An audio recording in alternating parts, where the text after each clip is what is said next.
আজিৰ মানুহ শিতান্তিলৈ আকৌ আপোনালোকৰ মাজত উপস্থিত হৈছোঁ। শিতান্তি আদৰি ল'ব বুলি আশা ৰাখিলোঁ। শিতান্তি আৰম্ভ কৰাৰ আগতে কেইটামান থুলমূলকৈ কথা কৈছোঁ, এবাৰ শুনিবচোন।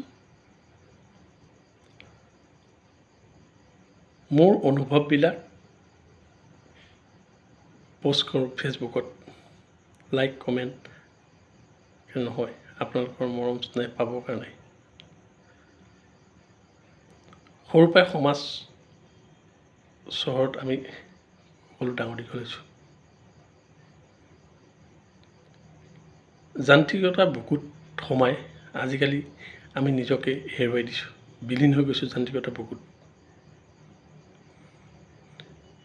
আপুনি কি কৰিছে, মই কি কৰিছোঁ, কাৰো চকু দিবলৈ সময় নাই। আমি নিজেই আত্মকেন্দ্ৰিক আৰু স্বাৰ্থপৰ হৈ পৰিছোঁ। কথাখিনি এবাৰ ভাবিবচোন দৰৱে। আপুনি বাটেদি গৈ আছে, দুৰ্ঘটনাত পতিত এজন মানুহ চটফটাই বাটত পৰি আছে। মানুহবিলাকে কি কৰিছে, প্ৰথম ভিডিঅ' কৰিছে, ফটো তুলিছে।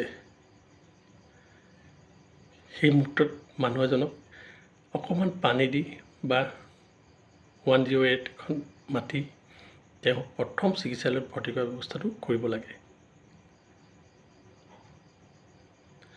মই উপদেশ দিয়া নাই, উপদেশতকৈ বোলে আহি শ্ৰেষ্ঠ।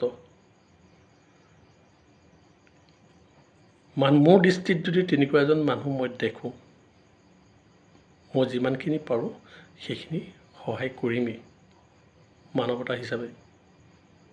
আৰ্থিকভাৱে নোৱাৰিলোঁ, শাৰীৰিকভাৱে হ'লেও আগবাঢ়ি যাম। তেনেকুৱা বহুত ঘটনা আমি দেখি আছোঁ। আমি নিজকে বিলীন কৰি দিছোঁ যান্ত্ৰিকতাৰ বুকুত। আচলতে আমি কিহলৈ গতি কৰিছোঁ? প্ৰতিযোগিতাত আমি দৌৰি দৌৰি নিজকে ভাগৰুৱা কৰি তুলিছোঁ। যেতিয়া প্ৰতিযোগিতাত আমি হাৰি যাওঁ, তেতিয়া মনত কিছুমান দুষ্ট বুদ্ধিয়ে আমাৰ ঠাই লয়, যিবিলাকে জীৱনত আমি সফল ব্যক্তি হিচাপে কোনো দিনা ক'ব নোৱাৰোঁ।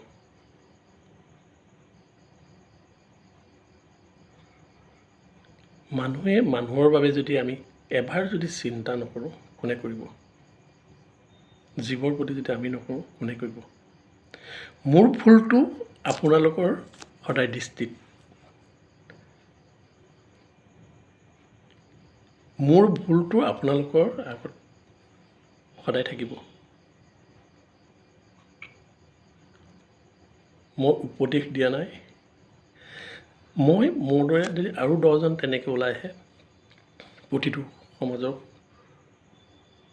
তেনেকুৱা সৰু বৰ ডাঙৰ সমস্যাবিলাক আমি যদি যিমান পাৰোঁ ৰোধ কৰিবলৈ চেষ্টা কৰোঁ,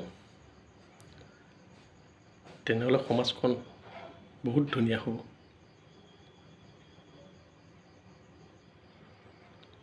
প্ৰতিজন মানুহৰ মনত সেইখিনি উদয় হ'ব লাগিব। এটা সঠিক জীৱনৰ ৰাস্তা আমি বিচাৰি পাম। আপুনি উপকাৰ কৰিব নোৱাৰে, এইটো মানি লৈছোঁ। অপকাৰ কেতিয়াও ভুলতো নকৰিব।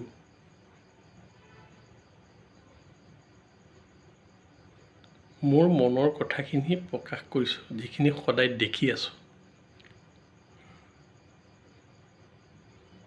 চকুৰ আগত।